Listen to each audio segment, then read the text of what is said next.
Hello, আসসালামু আলাইকুম। কি অবস্থা, সবাই কেমন আছেন? আশা করি আপনারা সবাই ভালো আছেন। গাইজ, আমি প্রবাসী হৃদয় বলতেছি, সৌদি প্রবাসী। বর্তমানে আমি অবস্থানে, আমার বাসা হচ্ছে সৌদি আরব রিয়াদ, কুদ্দুসিয়া। সৌদি আরব রিয়াদের বর্তমানে অবস্থান খুবই খারাপ। সবাই আমাদের প্রবাসীদের জন্য দোয়া করবেন। একের পর এক মিসাইল পড়তেছে আলাতুম। আজকে প্রায় ইফতারের পরে প্রায় 4টা মিসাইল গেছে আমাদের বাসার উপর দিয়ে। আর আমাদের বাসার সাইডে একটা মিসাইল পড়ছিল এক জায়গায়, এয়ারপোর্টের পাশেই, আলতামামা রোডে। যে জায়গায় মিসাইল পড়ছে সেই জায়গায় সব তছনছ হয়ে গেছে।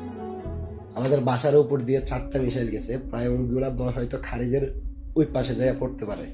তো গাইজ, যারা যে যে যে জায়গা থেকে আমার ভিডিওটা দেখতেছেন, সবাই আমাদের প্রবাসীদের জন্য দোয়া করবেন। আল্লাহ সকল বালা মুসিবত থেকে আমাদেরকে হেফাজতে রাখুক। সবাই আমাদের জন্য দোয়া করবেন, আমিও আপনাদের জন্য দোয়া করব। আমরা সৌদি প্রবাসী যারা রিয়েদ আছি, তারা সবাই একটু ভালো নাই। তাদের বুকের ভিতরে শুধু হাহাকার, কোন সময় এসে মিশাল পড়ে। তো গাইজ, সবাই ভালো থাকবেন। আসসালামু আলাইকুম।